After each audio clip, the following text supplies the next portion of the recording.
So let's talk about the spoilers from Thursday, starting with the jumpstart things. You know, it's nice to start a spoiler video with some actual rares.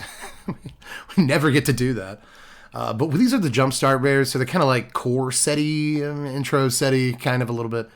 But they're fine. They're fine. Oh, by the way, what's up, Wizards, Dev from the place, all that stuff. We like it a magic, all that. In case you're watching this on YouTube, you didn't get a good intro or anything, and you just crave it so hard. There's the thing. Let's talk about these jumpstart cards first before we move into the actual spoilers from the set. These are not appearing in, set boosters or theme boosters. Well, maybe they'll be in set. They're not appearing in draft boosters. I know that much, and that's good, because a couple of these would not be very fun to encounter in draft, especially Terra Ballista, this first card. In draft, like in Limited, this wouldn't be just a house. This would be like the whole neighborhood. This would be a city block in Limited, so you can't get it there. But it's 7 mana for a 5/3 artifact construct. It's a menace, and when it attacks, you may sacrifice another creature. When you do, destroy target creature an opponent controls. You can unearth this for 3 and 2 blacks. So cool card. We were talking earlier on stream about how the art is kind of funny. Big spider with a crossbow, like a ballista on its back is... I love Mishra's designs. I really do. But, the fact that this has menace means that it can get 3 for 5 some of the time, especially when it's going to destroy something anyway. Like, it kind of has triple menace. They destroy that guy, and if you have 2 blockers left, then you can block this. It does have relatively low toughness, so if it does get blocked, it probably won't get to attack again. But the cool thing about that is that you destroyed a thing when it attacked, and you probably took something out that had to block it. And then you unearth it, destroy something else. It's just kind of a massive beast, And you'll probably have, like, in Limited especially, which this is not in, again, but you would have had, like, soldier tokens and little things to sack. But, if you want to play this in Standard, you have other things that you could easily sack to this and make this a real upside. But I don't think we're playing this card in Standard. I don't think we're playing any of these Jumpstart cards in Standard. But I'll move on here to the nominally red one. This is Artificer's Dragon. It costs 6 to cast, and it's a 4/4 artifact creature. It's a dragon, and it flies. You can pay a red to have artifact creatures you control get +1/+0 till end of turn, and it also unearths for 5. 3 and 2 red. So just a big dragon. It's not even that big, to be honest, but you can cast it with Power Stones. It has fire breathing for all your dudes, so it's like a multi-anthem. By the time you cast it, the weird thing about this one is that you can't use Power Stones to activate the ability, but that would probably be kind of too sick, maybe. They balanced it in that way. But still, just pumping a bunch of mana into this, giving all your artifact dudes like +4/+0, I win the game. Like, okay, the turn you unearth it, you probably don't have a whole lot of mana to use its ability, but maybe you do. Maybe you do. So I don't know, it's pretty cool, but again, it's a little too priced out. That's what they did with most of these. Let's just price these out of Standard. Like, Woodcaller Automaton is 10 mana, 10 whole mana for an 8/8. With Prototype for 4, the Prototype is 2 and 2 green, you get a 3/3 instead. But when it enters the battlefield, if you cast it, untap target land you control, becomes a treefolk creature with power and with haste and base power and toughness, each equal to Woodcaller's Automaton's power and toughness. It's still a land. So, for 4 mana, you get 6 power and toughness. However, you're making a land into a dude, so it makes it a little less stable. Note that this isn't ramp or anything, but this is a 4 mana thing that untaps a land.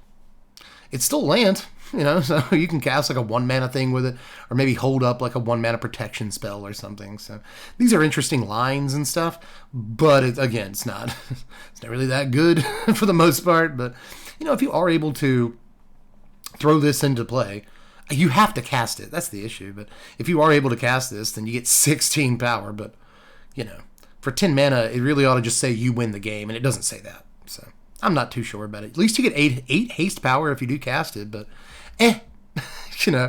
one thing I will say about all these huge men, all these big old boys in the set that have like these 10 mana casting cost, is Hidetsugu. We just talked about Hidetsugu in the combo video the other day, which was a fun one to film. But, we talked about how you can get like a 5 mana card on top of your library, guaranteed, right? But in this case, this set's bringing us so many like 10 mana things that, like, I don't know, if you hit with Hidetsugu, you just win the game. So I want to try to build that deck. But we'll move on to Geology Enthusiast. This is 5 mana, 3 and 2 blue for a 2/5 human artificer.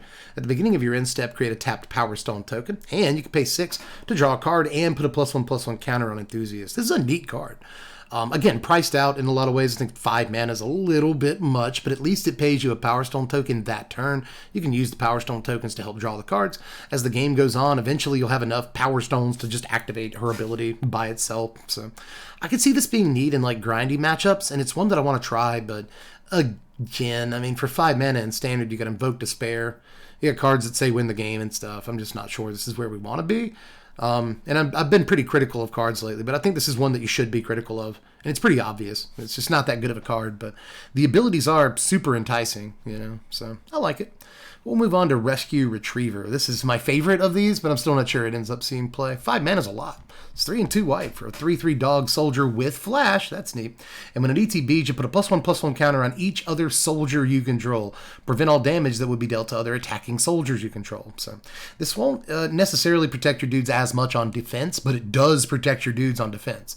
It can do that by putting a +1/+1 counter. You can blow your opponent out by doing this. So that might be important.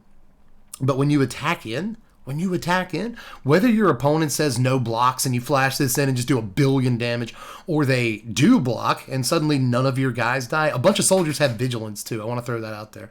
A bunch of soldiers have vigilance, so just because they attack doesn't mean that you're going to get crushed on the crackback or anything like that. So that's kind of neat. It's basically an Anthem effect, kind of. I think that of all of these, this has the highest chance of seeing Standard play, especially considering that like blue-white soldiers deck looks a little tempo-y to me.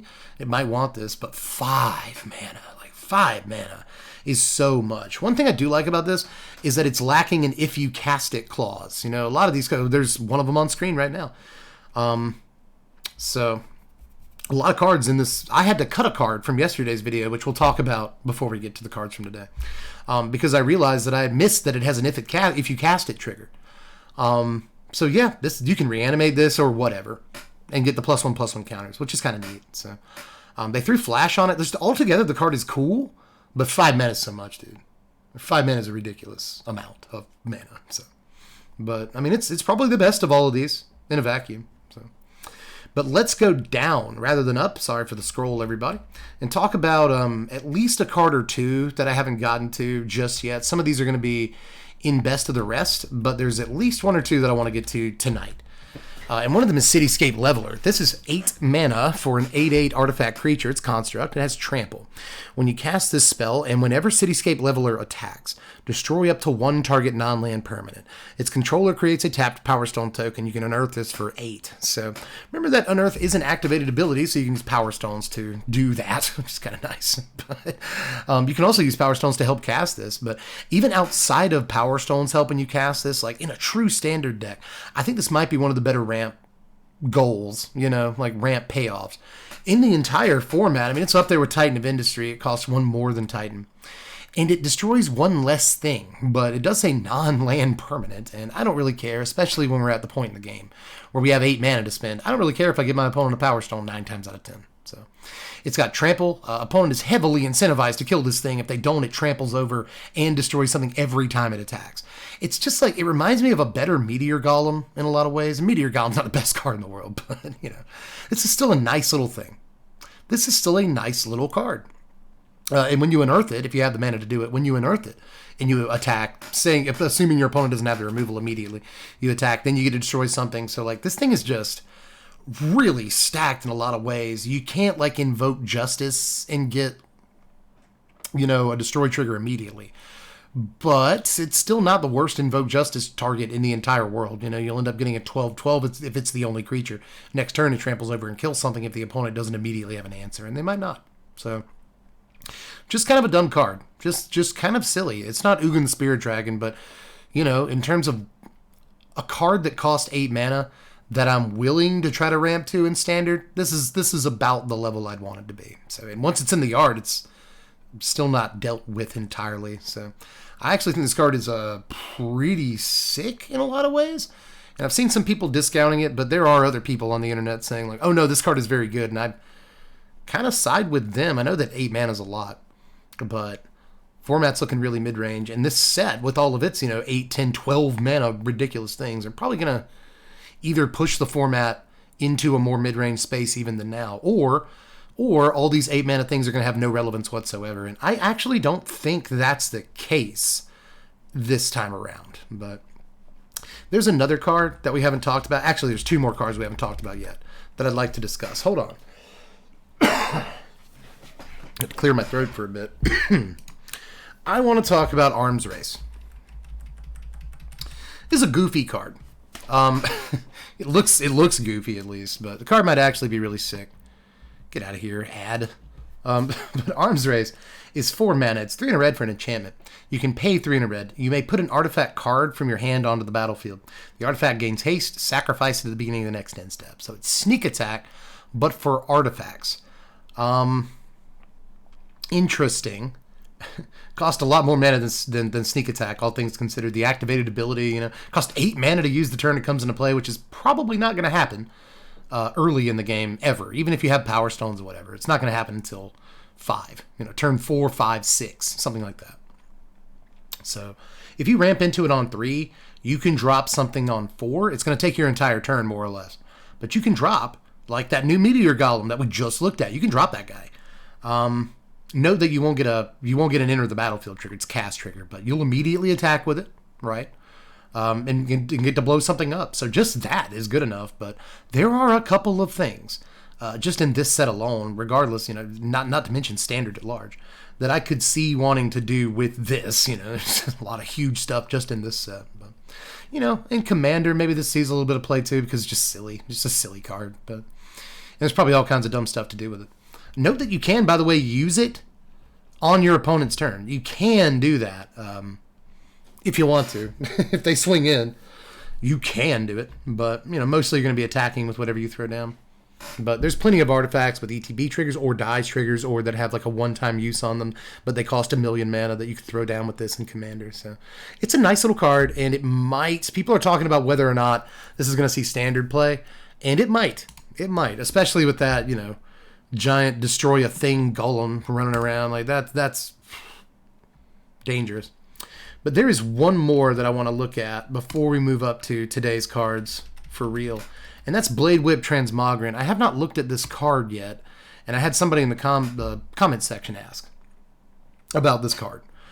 And yeah, I should have talked about this. I should have talked about this by now. This is 2 mana for a 3/1 zombie that's an artifact creature, and it cannot block.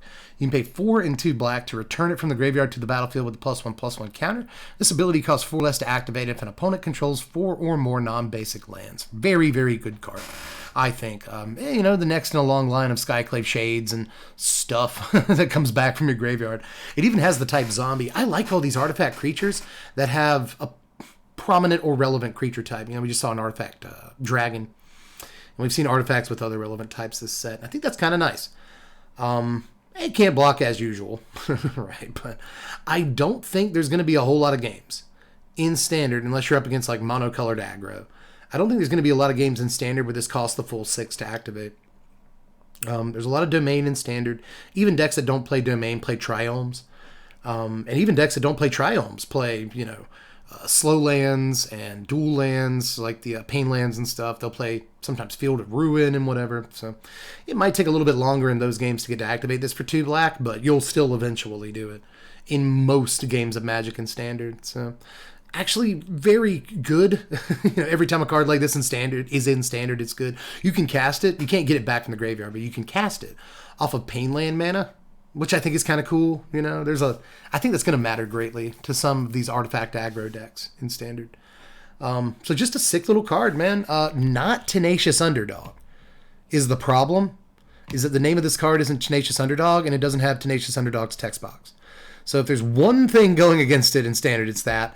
But I still think you may sneak a couple of copies of these into your like mono black aggro deck, and just have 2 guys you can bring back. So.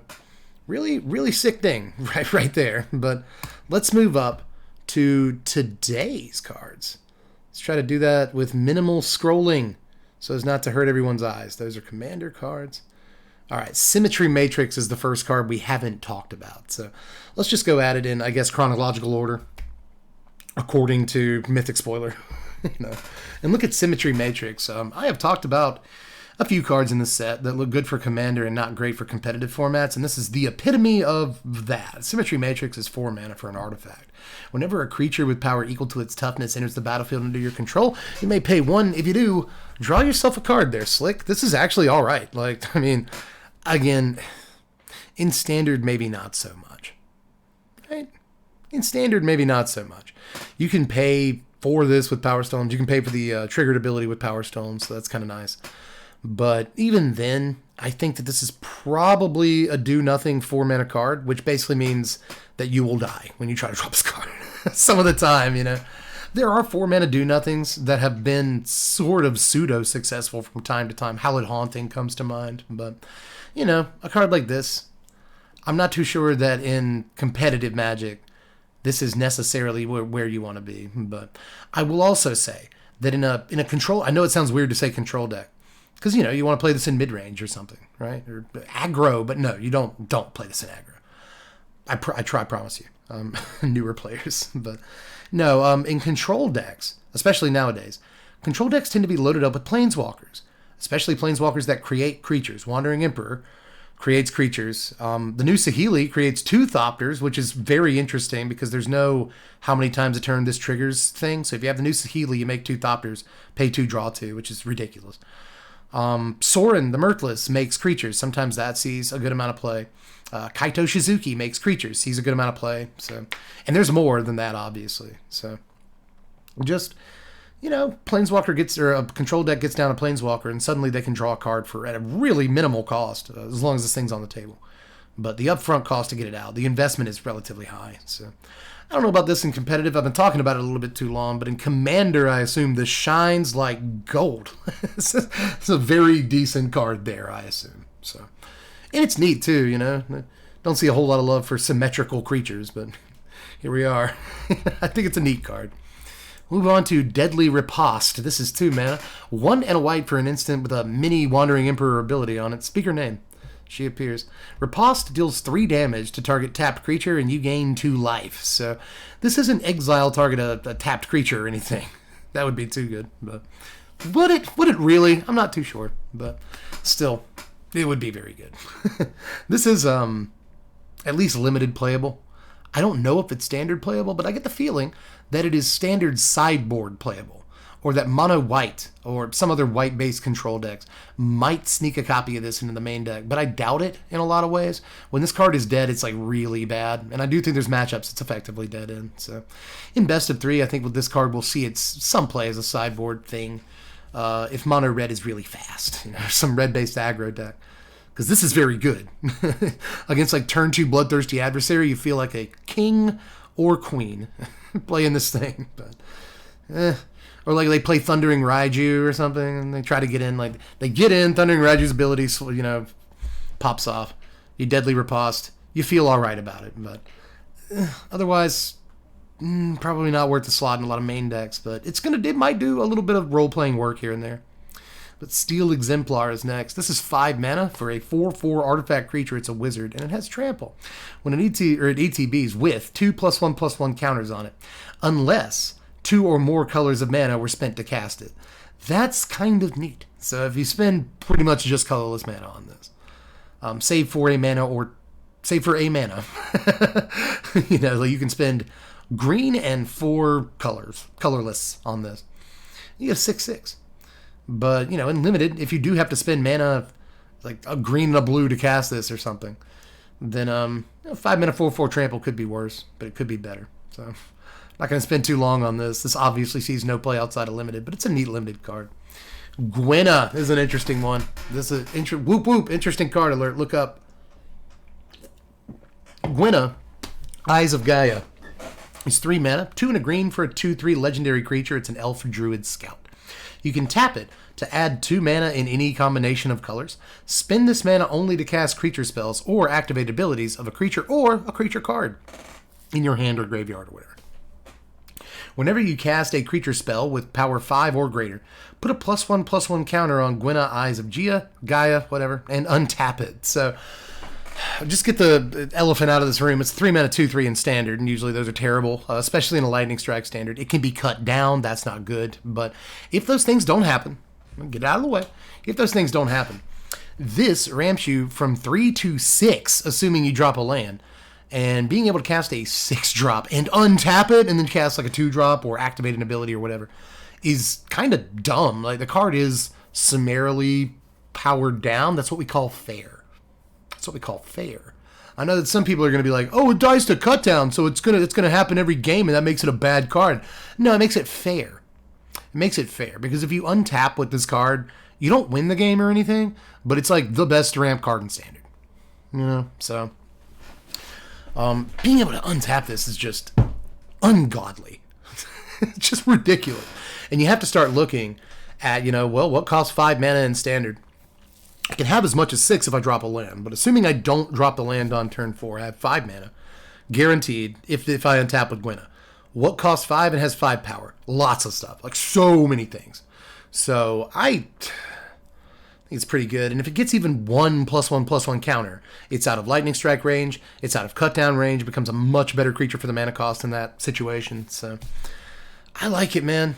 I do kind of like it. I'm not sure it sees all the Standard play in the world, but we're going to be trying. If you untap with this card on curve, you're going to be doing something just disgusting, like super gross. It with Mirror Box, it's fun. It's definitely a fun thing.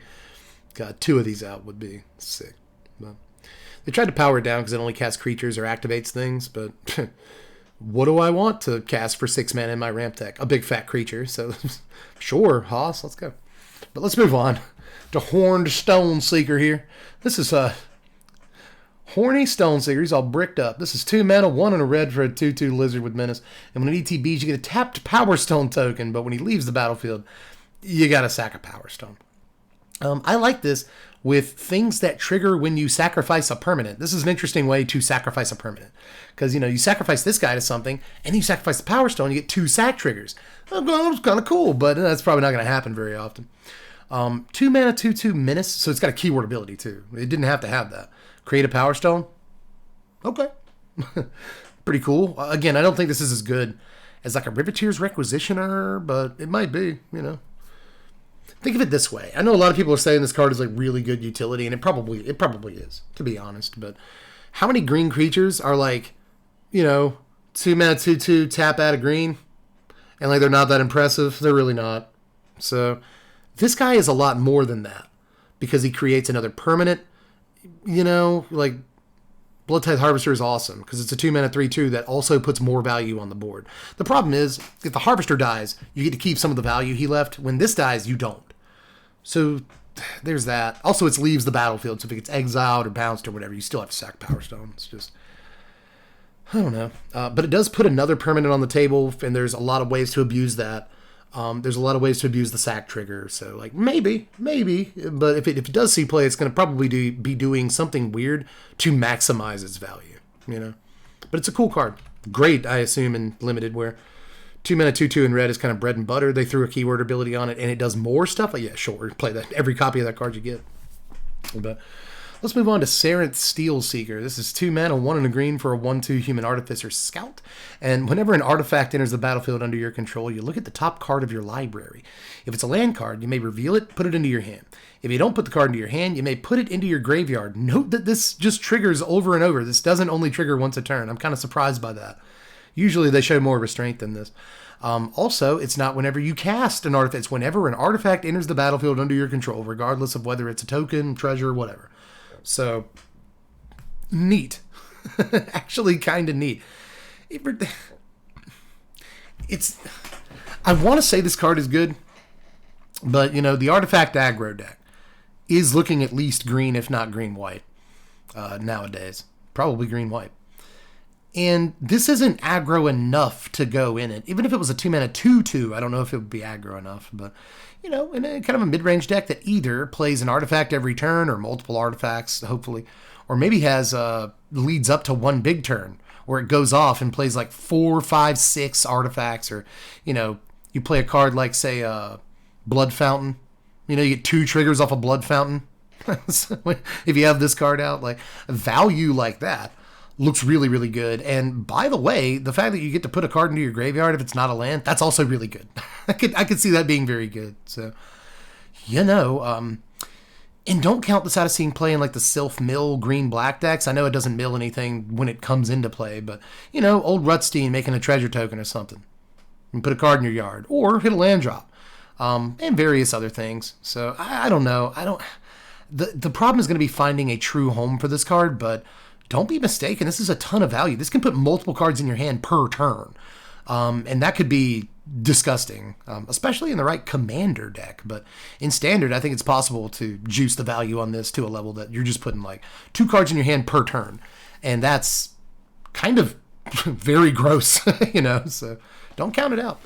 We'll move on to Battery Bearer. I'm getting a little sick of the cheeky flavor text, and that's coming from me. I'm not really. It's good flavor. It's good flavor text. In case you can't read it because it's tiny on your phone as you try to watch this or whatever. The card's name is Battery Bearer, and she always leads the charge. Come on. Hilarious. She's 4 mana, 2 and green-blue, Simic colors. For a 3/4 human artificer. Creatures you control have tap, add colorless. This mana can't be spent to cast a non-artifact spell. Whenever you cast an artifact spell with mana value 6 or greater, draw yourself a card, Slim. This is alright, you know. This is okay. 4 mana is a lot. They didn't give it the best stats in the world either. So I'm not too sure. Limited, this looks like kind of a way to catch Simic up. A little bit. You know, but Simic wasn't looking too bad already. It really was. Not in this environment. Simic is usually not great in every limited environment, but this one is looking okay. And this powers it up. It turns all your creatures into power stones. Even this one, you know, even if you don't have any other creatures, this can tap. And if you draw 1 card off of this, I think it's probably fine. But that said, probably not standard playable. Probably not. But if nothing else, I keep saying this about cards in this set. Maybe not standard playable, but interesting. So, you know, don't be surprised if you see some of these on stream. Might be a better card next set, maybe. Yeah, the more like huge artifacts we get, the better. But this is a set full of huge artifacts, like Hulking Metamorph, Spotter Thopter. These are 8 and 9 mana things, you know.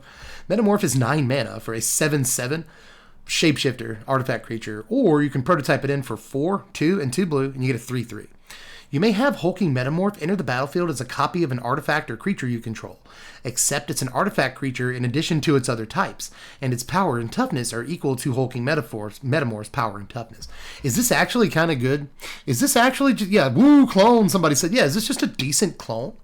You know, like it's a 4 mana clone, which is what you want your clones to cost. It cannot emulate PT, but that's not always why you're cloning a creature. Also note that it can clone artifacts. It doesn't just clone creatures. This can clone any old artifact and still be a 3/3 creature. Yeah, clone Lizard Blades, be a 3/3 Lizard Blades. I like the way you think, Zombie Lunch. That's good. Credit to Zombie Lunch for cloning Lizard Blades. God, a 7/7 Blades. If you can get to 9 mana. But even just having a 3/3 Blades is like fine, you know. I like it. But there's lots of stuff that you could do with this in standard and beyond. You know, obviously this is neat in Commander. Actually, I'm considering heavily that this might be one of the cards I order for Cube from this set, because clones are fun in Cube. Clones are good in Cube. Clones are a fun blue ability that I think should be represented in Cube. And this is a really neat little clone. It really is. So I like it. I like her. Human music. I like it. Spotter Thopter is up next.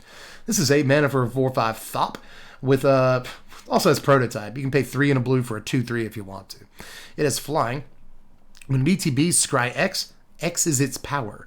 So limited only, I would assume. Scry 2? Yeah, 4 mana 2/3 flyer is just not good. It just isn't. but Scry 2, hey. Scry 2, anybody? If you reanimate this and scry 4, baby, I'll Sage Owl. I will get a Sage. Sage Owl usually costs 2 mana for a 1/1 flyer. But hey, I'll pay 8 mana for literally Sage Owl.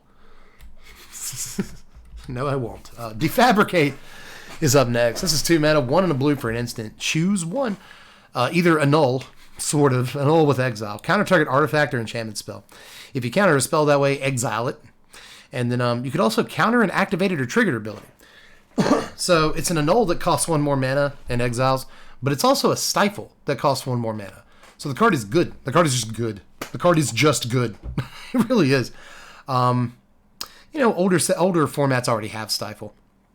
But now they also have this. So I don't play much Legacy, I really don't. I don't play much Vintage, obviously, or anything. But I wonder if this is actually more playable than Stifle in older formats. However, mana cost is king. It really, especially in older format. Good lord. In older formats, you need to cost like 1 or 2 mana or get out of here. Stifle already costs 1, so I doubt this sees much play. I really do. Shoot, I think at some point you could make the argument that like Mental Misstep sees more play than Stifle. The Mental Misstep doesn't do the thing that Stifle does, really. But my point is that free counter spells are where it's at in older formats. Why pay 1 mana when I can just pay nothing? But still, in standard, I think this is at least a sideboard playable card, if nothing else. Defabricate is just, it looks you'll play it in EDH, yeah, it looks pretty decent there. It really does.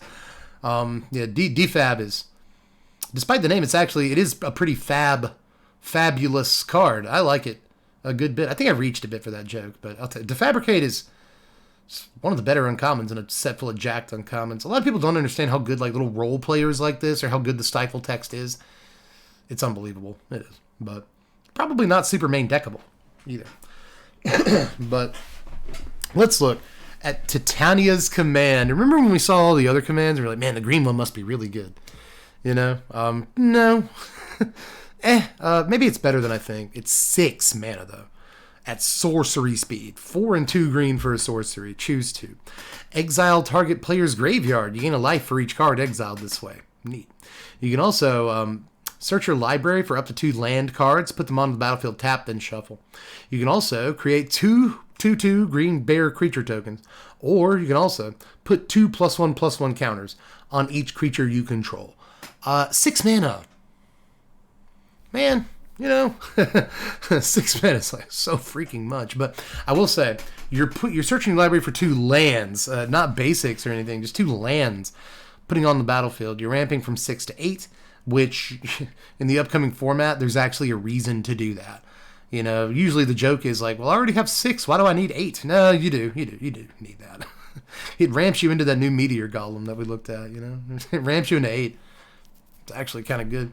At the same time, it's a 6 mana ramp spell that also doesn't leave you like dead on board. You're not like tapping out to just get ramp and nothing else. You can put 2 bodies on the table to block, and like that's probably valuable. So I assume those are going to be the 2 most combined modes. But there's all going to be times against specific matchups where that first ability is really, really good. Really good. If you've ever played Farewell, you know that sometimes you totally want to choose that ability. So, and then I guess the overrun ability that doesn't give them trample is fine. Like you'll use that some of the time just to win the game or go over the top in stalemates. But, just for the middle 2 abilities, the 2 quote-unquote best ones, the card is okay, but 6 mana is just an unbelievable amount of mana. It's an unbelievable amount of mana. Yeah, I know it's counters. Maybe because I said overrun but doesn't give trample, you thought I didn't know that. But yeah, I know it puts counters, but I still don't think that that's a super great ability. I really don't. Again, the middle 2 are the ones I'm most interested in. And even then, could be better. I want this to be instant speed, but at instant speed it might be a little busted. It really would. But let's look at Hostile Negotiation next. This is 4 mana for an instance. 3 and a black. Exile the top 3 cards of your library in a pile face down. Then exile the top 3 cards of your library in another pile face down.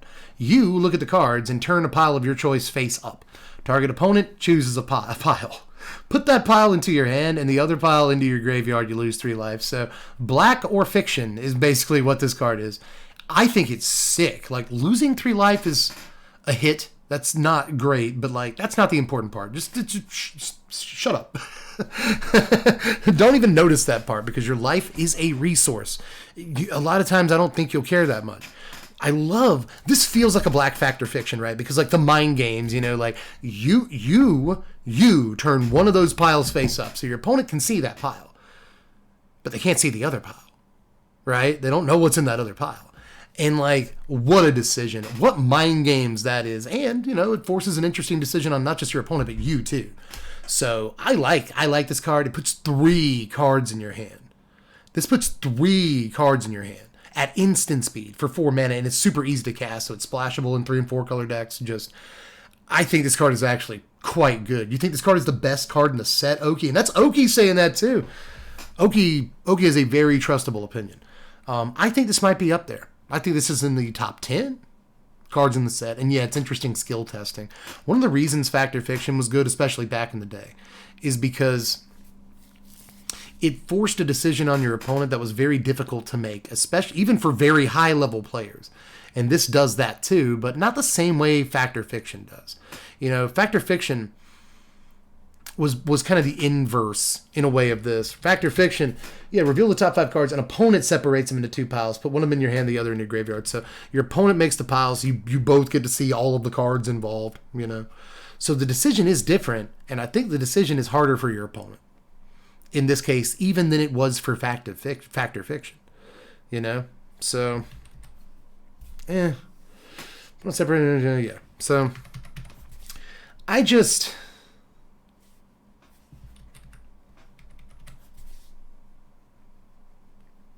this is in the top 10. Yeah, I'll say that. Even with, with the life loss and everything, this is probably within the top 10 cards revealed in the set so far. It's a silly Magic card. It's a silly Magic card. It's like, I know that every now and again Black gets these, like, draw a couple of cards and pay some life cards, so it doesn't look super impressive, but trust me, it puts more cards in your hand than usual. It's instant speed, where a lot of those cards are sorcery speed. I know a couple have been instant speed, but... and you effectively get, perhaps the better pile. It's basically look at the top 6, get the best 3, but you kind of don't know what the other 3 are. It's weird. They don't know what the other 3 are. It's an interesting card that I think is probably well worth playing in a lot of decks. It's splashable. God, I just go on forever about it. It's a good card. But Killzone Acrobat is next. This is not as good of a card. It's 3 mana, 2 and a black for a 3/2 human soldier. When it attacks, you may sacrifice another creature or an artifact. If you do, Acrobat gains flying till end of turn. So sack Power Stones. You got a 3 mana 3/2 flyer. It's fine and limited. Won't see any play outside of that. Ravenous Gigamole is next. This is 4. 3 and a black for a 2/3 mole horror. And when it ETBs, you mill 3 cards. You may put a creature card from among the cards this way, milled this way, into your hand. If you don't do that, mole gets a +1/+1 counter. So 4 mana 3/4 if you don't get a dude. But for the most part, this is a grave digger that also, mills you, which is probably playable. It's also got an extra point of toughness than grave digger. So it's probably playable unlimited. Fine card. Basically anything like this is going to put a creature in your hand. Sucks that it doesn't just return a card from your graveyard or creature. It's got to be from among the things milled so you can whiff with it. But I guess they built in some protection. But if it does whiff, you get a vanilla 3/4. It's not that great. But I think it's still worth playing a copy of this in most decks. In limited again. Thraxo Demon is up next. This is 2 mana, 1 and a black for a 2/2 demon. You can pay 3, tap it, and sacrifice another creature or artifact to draw a card. Again, limited playable in sort of an aristocrat's pile. I like that Power Stones can help activate this, because that's going to matter a lot of the time. Because otherwise, 3 mana is a lot to activate this. That's why I don't think it's standard playable, at all, really. 3 mana is so much. 3 mana is your whole turn. Even on, turn 4 or 5, that's usually your whole turn, so... maybe not, but in limited, this is more than playable. Gixian Skullflayer is next, though. This is 3 mana, 2 and a black for a 2/3 Phyrexian Human Assassin. At the beginning of your upkeep, if there are 3 or more creature cards in your yard, you put a +1/+1 counter on Skullflayer. Pretty neat, actually. I don't think this is standard playable. Again, you have to wait a whole turn to get a 3 mana 3/4, and then you have to wait another turn to get a 3 mana 4/5, 5/6, and all that. Eventually, your opponent probably finds the removal spell to kill it and all that. I don't think it grows fast enough in standard, but in limited, yeah, man, it's common. There's plenty of easy ways to get this to grow. There's lots of self-mill here, so I think the card is probably worth playing in that format, and maybe even has a chance in Pauper, although I doubt it. Pauper's a faster format than you think, and this grows a little slowly there, too. It dies to Bolt the turn that it comes out, so probably not really Pauper playable, but worth at least looking at. But at the same time, I think it's more limited than anything, but it's the kind of card that kind of excites me. It gets big eventually, becomes a must-kill threat, but it takes a long time to do it. Dredging Claw, though, is next. This is 2 mana. It's an equipment. Equipped creature gets +1/+0 and it has menace. Whenever a creature enters the battlefield from your graveyard, you may attach Dredging Claw to it. You can equip it for 1 and a black if you don't do that thing. So, neat. It's pretty cool. I like that it gives the creature menace. I especially like the idea of reanimating a haste thing, which, unearthed creatures have haste, right? So, basically unlimited every time you unearth a guy, it gets +1/+0 and menace. So, whatever. Role player thing, I think you might play a copy of this in limited depending on how many unearthed guys you have, but probably not worth the slot anywhere outside of that format. So we'll move on to Scrapwork Rager. This is 4 mana for a 2/2 Phyrexian Horror, and when it enters the battlefield, you draw a card and lose a life. You can unearth it for 3 and a black. So it's a Phyrexian Rager that you can unearth, and for that, you have to pay extra mana for it. Not great. Really. It's not great. I guess Power Stones can help you cast this. So again, specifically within the context of the limited environment, you'll probably play multiple copies of this card because a 4 mana artifact isn't as hard to cast as you might think. You go straight from that 2-drop that makes a Power Stone token into this on the next turn, and you're doing really well. So you're making a lot of value at least. So not putting a lot of power and toughness on the board, but you're making some value at least. So I think it's neat, but no standard play. Whirling Strike is next. This is one of the better combat tricks in the set. This is 2 mana, 1 and a red for an instant. Target creature gets +2/+0 and gains first strike and trample until end of turn. I think this is mostly just limited playable, but this is just probably as good or better than Swift Strike, which is usually a playable limited combat trick. The fact that you can use this on defense or offense is just hot. You can do that with Sure Strike too, but this giving the creature trample gives it so much more benefit than just, your typical combat trick. That would give the creature plus whatever and first strike, which we often see in red, The giving of trample is just unbelievable. And I actually, in some ways, wouldn't be surprised if this I don't think that it's worth the slots in blue-red. Is it tempo? Is it spells in standard? But trample is a very good ability. It really is. So don't count it out. But I think that card has better cards, or that deck has better cards to play, like Twinferno and stuff. So, but trample though. Scrapwork Mutt is up next. Oh, little rascal, little scamp. He's 2 mana for a 2/1 dog. He's an artifact creature. When he enters the battlefield, you may discard a card. If you do, draw a card. You can unearth this for 1 and a red. So this is super limited playable. I'm not sure that it's standard playable, although you do get 2 triggers off of it. There are already cards in the last couple of standards that are 2 mana, 2 power creatures in red that rummage when they ETB. They never see any play, So, this probably won't either, but it does unearth. It's got a fun creature type and an actual good creature type too. So there's that, but I doubt it sees any standard play. But in limited, it looks neat. You throw this into play on turn 2. You put an unearthed dude into your graveyard, that you can unearth later, and then you can unearth this later. It's fine, but probably not as good as it needs to be to breach limited. Come out of that format. Excavation Explosion is next. 3 mana, 2 and a red for a sorcery. It deals 3 damage to any target, and you get to ramp a burn spell that ramps. It's kind of neat. You get a Power Stone token. Again, sorcery speed makes this not too standard playable, but in limited, removal spell that also creates the set's premier resource. Play this card all day. Unleash Shell is next. 5 mana, 3 and 2 red for an instant. That deals 5 damage to any creature or planeswalker, and 2 damage to the permanent's controller. Again, maybe play it limited. 5 mana, even instant speed, 5 mana is a lot. Blancwood Prowler, though, we'll get into some green cards. This is 1 and a green for a 1/1 elemental. When it ETBs, mill 3 cards. You may put a land card from among the cards milled this way into your hand. If you don't, put a counter on Prowler. So this is just like Mole, except Mole put a creature into your hand. This puts a land to your hand and costs half the amount that Mole costs, so I think this is a playable card. Standard already has a couple of 2-drops that this self-mill deck might want. Undead Butler comes to mind. And Undead Butler is a card that I sometimes end up cutting from that deck already. Or sometimes I'll cut it down to a 2 of. I actually don't think Undead Butler is as powerful a card as, at least in practice. It looks like it's ridiculous in theory in those decks. But in practice, Undead Butler is never as good as I want it to be. This at least helps you get your land drops, and I think that's a big deal. It reminds me of, was it Glow Shaman or Glow Spore Shaman or something like that from a few sets ago? Except I believe that was a 3/1 that put the land on top of your library. And that was playable. It saw a good amount of play, but also kind of hate that it put it on top of your library. This puts the thing into your hand, but isn't as tradable in combat. I still, however, think this is fine, even if all you're doing is chump blocking with it. It could put a total of like, four dudes into your graveyard for those self-milled decks. But if it puts, 2 dudes and a land that you get to put back into your hand, and then just some other random thing, like it's done its job. Like if it puts dudes in your yard and then blocks and dies and goes into your yard, it's done its job. I think this is fine utility. That's probably playable in that deck. Very likely. But Mole Horror is not the best in the set. Yeah, I don't think anybody was saying that. Perimeter Patrol is coming up next. This is 3 mana, 2 and a green for a 3/3 human soldier.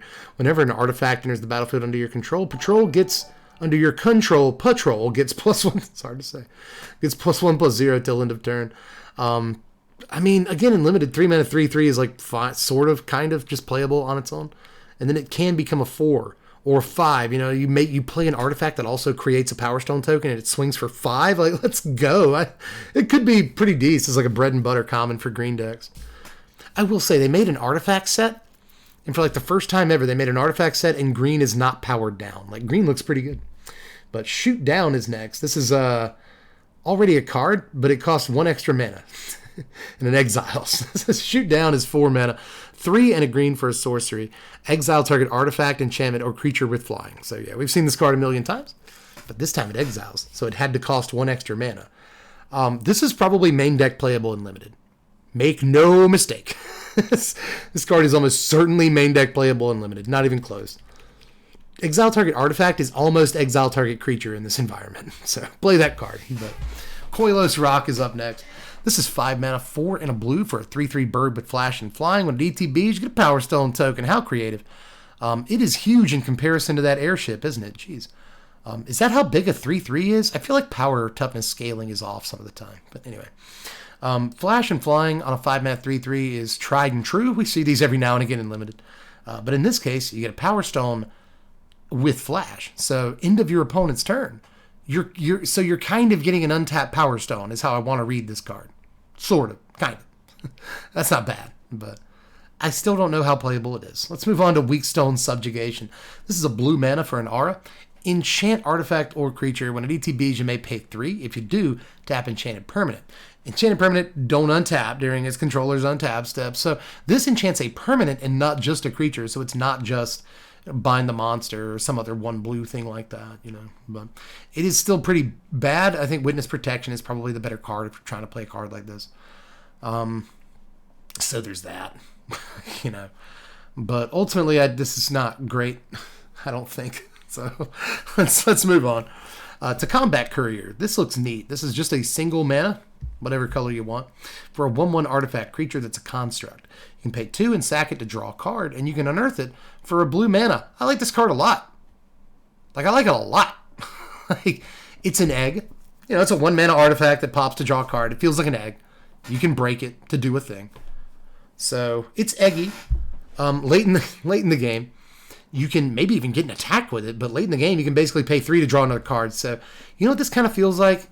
A Think Twice, like on legs. Costs more than Think Twice altogether, but I think twice on legs. I'll kind of take this in limited. I think this is one of those 1-drops, one of those rare 1-drops that's like, not literally the card is a rare, but one of those 1-drops that you don't see every day that's actually kind of worth playing. But ultimately, I think in like artifact-oriented decks that aren't super aggro or anything, more methodical, kind of mid-rangey artifact decks, this is a super sweet card, man. Or maybe things that care about sacrificing stuff, sacrifice triggers, maybe. But mostly I'm just thinking about this from this your typical mid-range artifacts deck, the Saheeli deck or something. Yeah, it's probably decent, man. Hello, Dev, YouTube only viewers, since no one usually streams during this time in my time zone. Sorry, Black Mage M. Well, I'm streaming. I usually stream late too, so because that's me. I sleep late and I stream late. I work hard and I play late. Whatever. But this is actually for a 1-drop artifact. This is super interesting to me. That's all I want to say. But Aeronaut Cavalry is next. This is 5 mana, 4 and a white for a 3/4 human soldier that flies. And when it ETBs, you put +1/+1 counter on another target soldier you control. So, just really as limited as they come, I would say. That one, just a fine card, but not good. Airlift Chaplain is here. This is 3 mana, 2 and a white for a 1/1 human cleric with flying. When it ETBs, mill 3 cards, self-mill white creature. You may put a plains card or creature card with mana value 3 or less from among the cards milled this way into your hand. If you don't, put a +1/+1 counter on Chaplain. So, neat little card here, you know. 3 mana 1/1 flyer is not good. Kind of draws you a card. Most of the time, it's going to get you a guy. If it doesn't get you a guy, get you a plains, and like, I'll take a land drop, especially in limited. I'll take my 4th land drop. So I think that this is one of the more powerful commons for limited play in some ways. The stats are not good. The stats are just not good, but the baseline on this, like the worst it can possibly be, is Windrake. 3 mana 2/2 flyer, and like that's at least somewhat playable in limited. So, you know, not super bad. Not super bad, I would say. I don't think this sees much standard play, if any at all, whatsoever. I will say that the ETB trigger is neat in that it can be blinked. You know, it can be Golden Argosy, or it could be like Touch the Spirit Realm or something like that. So, you know, maybe. But I kind of doubt it a little bit. But in limited, it just kind of looks solid. Man, this mid-range, this environment looks really mid-range, doesn't it? This limited environment looks kind of slow. Not too aggro, to be honest to you. You know, we're with you. But we'll move on to a Phalanx Vanguard. This is 2 mana, 1 and a white for a 2/2 human soldier with vigilance. When it ETBs, whenever an artifact ETBs under your control, it gets +1/+0 till end of turn. This is neat too, you know, that green guy that's like a 3 mana 3/3, you know, and he just like becomes a 4-power dude or 5-power dude like pretty easily. This guy's like take that too, you know. This guy dies a little bit more easily in combat. He's only got the 2 toughness, no matter what too. So there's that. So does the other guy. He's got the 3 toughness no matter what. But, you know, this guy can get like to 5 power and swing and still get chumped and die pretty easily, you know. So there's that. But still, you know, 2 mana 2/2 vigilance is basically baseline for limited anyway. Like, that's not embarrassing to play. We call those 23rd cards, you know, fill out the curve. And the fact that it has any upside whatsoever beyond that makes it at least playable and limited. There is that. So, but I'm not too sure about any other format, but hey, you know, Blood Fountain, play your 3rd land and then Blood Fountain 3 times, and suddenly you're swinging for 8 on turn 3. So what do I know? It's a terrible idea. Don't do it. Recommission is up next. This is 2 mana, 1 and a white for a sorcery. Return target artifact or creature card with mana value 3 or less from your graveyard to the battlefield. If a creature enters the battlefield this way, it enters with an additional +1/+1 counter on it. This card is sick and it's pauper playable, and this time I think the card might actually be for real pauper playable. You know, I guess Unearth is pauper playable too, but this is in a different color, and it can get back artifacts, and it makes the creature bigger. Like, that's kind of nuts. Like, there's a ton of 3 mana creatures in this environment that if you pay 2 to bring them back and they get a +1/+1 counter, they actually get pretty formidable. Like, bring back my Odeline with a +1/+1 counter, 2/5, whatever. Well, X5 basically. Bring back Welcoming Vampire with a counter, and now it can't be cut down. Now it can't be, you know, Lightning Strike or whatever. It's a 3/4 flyer. That's actually, this card is quite good. I'm telling you. Man, the battlefield. That's the thing, is it says the battlefield. You know, I was kind of fooled by Can't Stay Away, and I've been fooled by other reanimation cards in the past. Although Can't Stay Away does see play in the Greasefang deck. So there's that, I guess. You know, the Can't Stay Away does prove in some ways that if there's a strong enough 3 mana creature, cards like this can see play. And I think there definitely are really strong 3 mana creatures in this environment. So I'm going to try this. There are issues with it. I mean, you're playing a relatively aggro deck, but you don't have to be. You don't have to be. You can be playing a pretty mid-range deck and get back just ridiculous targets. Get back a Rafine, of 2/5 Rafine, like, come on. That seems good. That seems pretty good. So I like this card. Like a lot. Let's try and play it. Warlord's Elite is up next. This is 3 mana, 2 and a white for a 4/4 human soldier. As an additional cost to cast it, tap 2 untapped artifact, creatures, and or lands you control. So kind of a creature that you can tap with a Power Stone. Or you can cast with a Power Stone, right? Or 2. You can also pay 5 mana for a 4/4, in which case it's not very good. I also feel like you don't necessarily want to put your shields down by tapping creatures to play this, but that might be the best in some cases, especially in the limited soldiers deck where you have a fair number of 1/1 tokens and stuff. You know, you can tap them to play a 4/4 on turn 3 or 4 or something. And then, yeah, you tap down some guys, but you're still not dead on the crackback because you've invalidated your opponent's stats with a 4/4. So, you know, not bad, but probably not too standard playable. I think even a 3 mana vanilla 4/4 isn't what it used to be. But limited, it's probably okay. We're on to Veteran's Power Blade now, though. This is 3 mana for an equipment. It's an artifact. Equipped creature gets +2/+0. You can equip it for 2 mana, or you can equip a soldier for a single white mana.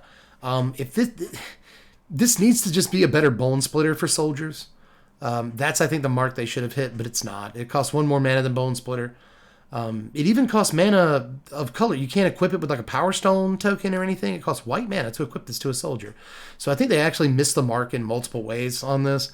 Maybe limited playable, but you have to be very good. Equipment has to be extremely good to see real standard play, especially in a deck as jacked as Soldiers is looking. They're really vying for slots in that deck. And this does not make the cut. Absolutely not. So we'll move on to Yoshin Tactician. Yes, I did skip a card. We'll get back to it in a second. I want to end on a good card. Yoshin Tactician is 4 mana. This is 2 white-blue for a 3/4 human soldier. Other soldiers you control get +1/+1. It does have a 3/4 stat line, but again, in aggressive decks like Soldiers, in Standard, a 4 mana 3/4 is not a good stat line. Usually you want these Anthem effects to cost 2 mana. At the very most 3, and that's kind of pushing it. We've seen a lot of 2 mana Anthem effects for creature types over the last like 5 years. Ever since like Exile, we see them. This is double that. So I think this is just supposed to be limited playable only. But maybe if you do build the standard Soldiers deck, you find a way to sneak a couple of these in because, you know, Anthem effects tend to be very good.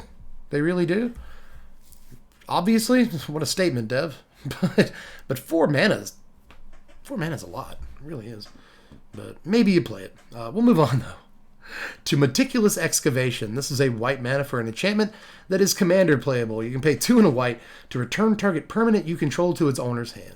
If it has Unearth, instead exile it, then return that card to its owner's hand. Activate only during your turn. So it knows it has to get around Unearth. And it does so. This card could just not get around Unearth and teach people a rules interaction and all, you know, but no. They want it to work with Unearth. This is especially neat in limited because, you know, there are not only so many cards with Unearth, but so many cards with Prototype in this environment that you can play things willy-nilly. You play this on turn 1, and then you feel pretty good about paying 3 mana for a Prototype. Just popping it back to your hand later, end of your opponent's turn, activate only during your turn. They did have to tone down the fun somehow. But you can only do it during your turn. That kind of sucks. But you spend some mana late, pop a Prototype back to your hand, cast it for a bunch of mana the next turn. Could be okay.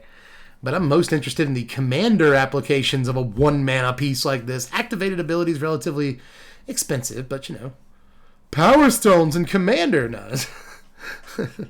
I felt like they've realized they could get away with balancing cards in this set by like, okay, we'll make Power Stones a set specific mechanic. There won't be that many cards that create Power Stones, you know. In that way, we can make the activated abilities in the set cost 1 million mana, and the cards won't be that playable outside of Standard. I mean, I get the design philosophy, but I still think this might be pretty playable in Commander, you know, all things considered. But in Standard, I doubt it. But the 1 mana investment is intriguing. It is a very low investment to get started, and it does something pretty cool. So maybe. We'll move on to Legions to Ashes. This is the ostensibly last card of the day. We'll reload one more time. But this is 3 mana, 1, a black, and a white for a sorcery. Exile target non-land permanent an opponent controls, and all tokens that player controls with the same name as that permanent. So safety valve for Power Stones and stuff. You could call it that. But it's also just what is like an Anguished Unmaking that doesn't deal life to you or deal damage to you. kind of combined with like an Echoing Truth, you know, the bounce spell that also bounces things with the same name. And Echoing Truth saw a lot of play. Still see some sideboard play and stuff. Because it takes out all the tokens.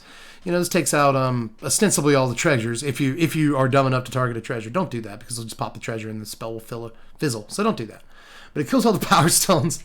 It kills all the like creature tokens that have the same name, and that might be really relevant in the upcoming format. As a safety valve for green-white tokens. Green-white or Naya, you know, Jetmir tokens.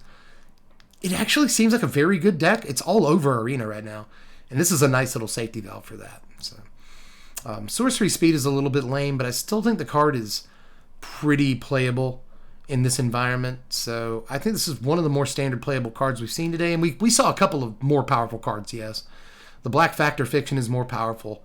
A couple of other things. But Legions to Ashes is a card that will probably see some amount of play and does kind of act like one of those, even if it never sees any play, it still did its job. There are a lot of cards like that, right? Like this is one of those where it's like, if Tokens gets out of control, we can play this card. But maybe Tokens never gets too out of control because players know that other people have access to Legions to Ashes. So just simply by existing, the card keeps another deck from existing as well. So that could happen. And I'm not even saying that would be a good thing. I like tokens. But if it gets too much, it'd be nice to have a safety valve, and this is a good one. It's also a safety valve that not every deck can play, so tokens can still be a deck. You know, like it's just black-white. It is the color combinations everyone's playing right now. It's Esper, you know, so there's that. But, you know, I think this is a powerful card, obviously. Exile target non-land permanent opponent controls is ostensibly all this card would have to say, and you can make an argument for standard playability, even at sorcery speed. So, whew. Good little guy. Good little dude. So what's all the best stuff from today? Obviously, Legions to Ashes is, you can make an argument that's playable. I like Airlift Chaplain, even if it never sees any standard play. I think it's a cool card. Good one to blink. Combat Courier is a neat card, right? And just draw on your little 1/1 nerd. Like, yeah. Activates all the artifacts, came into play, triggered abilities. Like, yeah, let's go. Not bad. Blancwood Prowler might go in our self-mill deck. Nothing on that line. Nothing on that line. Hostile Negotiation, one of the better cards from today. Defabricate, really, really good. Serent Steel Seeker has a chance. They really don't cut it out. They could have made this trigger just once a turn, but they didn't. Gwyna, probably not great, but at least, again, if you untap with it, it's ridiculous. You know, Symmetry Matrix is fun in Commander. So, good stuff from today. And we also talked again about a couple of things we didn't get a chance to talk about yet. So, altogether, a good day of spoilers, and there's only one day of spoilers left. Let's reload Mythic Spoiler one more time. Newest spoilers, give them to me. No ads. I'll let you technically have your ads, because you're a tiny site and you need all the ad revenue you can get to stay alive. So have some ads, but I'll cut that one. But yeah, that's all the cards from today so far. And if I'm not mistaken, I'm going to scroll back up one more time, guys. It's a fair warning. Yeah, 248 out of 287. So there's 29 cards. 48, 50, it's 39. There's 39 cards left. Excuse me. In the set to reveal. Usually, Friday would be the last day of spoilers, and they would dump like 100 cards on us. But there are only 39 cards left. So the common and uncommon dump is going to be a little bit different than usual, but we're still going to cover it on YouTube. We're going to do the probably the best cards from that. And then we're going to do the best of the rest the day after that. And then we'll get into, you know, what decks we want to build, top 10 sleepers, top 20 cards, probably top 25 in this set. There's a lot of really good cards. So a lot of content coming up. Make sure you're subbed for that over on the YouTube channel, which is probably where you're watching this, to be honest. But make sure you're subbed for that. And also like the video if you haven't gotten a chance to do it yet. Like the stream if you haven't gotten a chance to do it yet. All that stuff yet. You can also check me out on Patreon at patreon.com/svmtg to help make the upcoming deck techs and top 10s better. Been doing weird stuff lately. Would like to continue doing weird stuff if you'd like to help support me making weird stuff. Head on over to Patreon. It's just $1 a month to vote on content. You can check me out on Twitch, which is where some of you are watching me. 88 or so of you are watching me on Twitch right now. But for the majority of you who aren't, check me out on twitch.tv/svmtg or link in the description. Aside from that, it's your turn. Let me know how you felt about all these down there in the comments section. Anything I missed, of course, make sure to let me know. And that's just about it. So I will catch you cats later. I am Deb from the place. Thanks for watching, Wizards. Spread love and be kind.